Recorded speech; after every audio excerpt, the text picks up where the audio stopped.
تنصروا الله ينصركم ويثبت أقدامكم. 11 hal yang perlu diluruskan ketika puasa. Hal pertama, padusan. Menjelang bulan suci Ramadan, kaum muslimin di Indonesia melakukan ritual padusan. Mereka anggap itu untuk membersihkan jiwa dan raga, agar terbebas dari segala dosa. Ini adalah budaya yang tidak sesuai dengan Islam. Islam tidak pernah mengajarkan membersihkan dosa dengan cara padusan. Hal kedua, nyakar.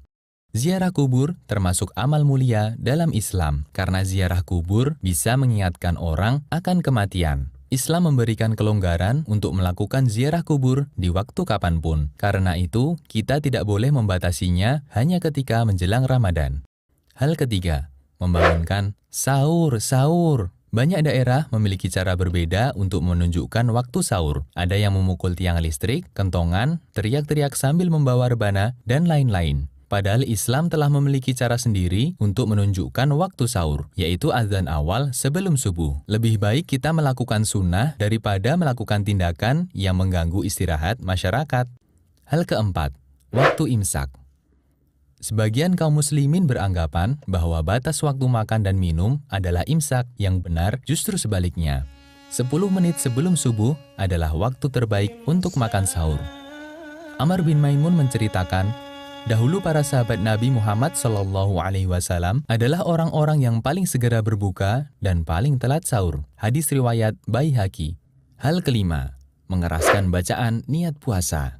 Sobatku, niat letaknya di hati, bukan di lisan. Karena inti niat adalah keinginan untuk melakukan suatu amal. Jika seseorang sudah ada keinginan, berarti dia sudah berniat. Rasulullah SAW tidak pernah mencontohkannya. Hal keenam, sikat gigi ketika puasa. Sikat gigi ketika puasa hukumnya dibolehkan. Hanya saja perlu waspada ketika menggunakan pasta gigi. Jangan sampai ada bagian yang tertelan. Nabi SAW menganjurkan untuk menjaga kebersihan mulut, mendekatkan ridha Allah. Siwak itu membersihkan mulut, mendekatkan pada ridha Allah. Hadis riwayat Ahmad dan disahihkan Syu'aib al-Arnaud. Hal ketujuh, muntah ketika puasa. Sobatku, muntah tanpa disengaja tidak membatalkan puasa. Sedangkan muntah dengan sengaja, puasanya batal. Jika kita merasa perutnya mual dan akan keluar sesuatu, maka jangan memaksakan diri untuk memuntahkannya. Rasulullah SAW bersabda, siapa yang tidak sengaja muntah, tidak wajib qadha. Dan siapa yang sengaja muntah, wajib qadha. Artinya puasanya batal. Hadis riwayat Tirmidzi dan disahihkan Al-Albani. Hal kedelapan, mencicipi masakan. Sobatku, mencicipi masakan ketika sedang berpuasa selama tidak tertelan hukumnya boleh. Ibnu Abbas pernah mengatakan tidak mengapa mencicipi cuka atau makanan lainnya selama tidak masuk ke kerongkongan. Hadis riwayat Bukhari secara mu'alaq. Hal kesembilan, tidur berpahala. Apakah tidurnya orang berpuasa itu berpahala? Pertanyaan ini berasal dari hadis yang menyatakan tidurnya orang yang berpuasa adalah ibadah, diamnya adalah tasbih, doanya adalah mustajab, dan pahala amalannya pun akan dilipat gandakan. Namun hadis ini statusnya palsu, ada perawi yang bergelar pendusta. Hal ke-10, bekam dan donor darah ketika puasa. Mengeluarkan darah tidak membatalkan puasa. Dalilnya, Nabi SAW memberi keringanan untuk bekam ketika puasa. Hanya saja, jika ini dikhawatirkan menyebabkan lemas, maka tidak dibolehkan.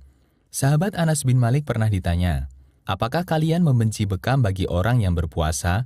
Anas mengatakan, tidak, kecuali jika bisa menyebabkan lemas. Hadis riwayat Bukhari. Sobatku, bagi yang ingin bekam dan donor darah, disarankan untuk dilakukan malam hari atau mendekati waktu berbuka. Hal ke-11, kesalahan doa berbuka puasa. Allahumma laka sumtu. Sebagian masyarakat Indonesia berbuka puasa dengan membaca doa Allahumma laka sumtu wa bika amantu wa ala rizkika aftartu birahmatika ya arhamar rahimin. Doa tersebut dinilai dhaif oleh sebagian ulama. Doa sahih yang diajarkan Rasulullah SAW adalah sebagaimana diriwayatkan oleh Ibnu Umar. Lafaz doanya adalah dhahabadh dhama'u wa batallatil uruqu wa sabatal ajru insyaallah. Demikianlah 11 hal yang perlu diluruskan ketika puasa. Semoga Allah memudahkan kita untuk meraih banyak pahala selama menjalankan ibadah di bulan mulia.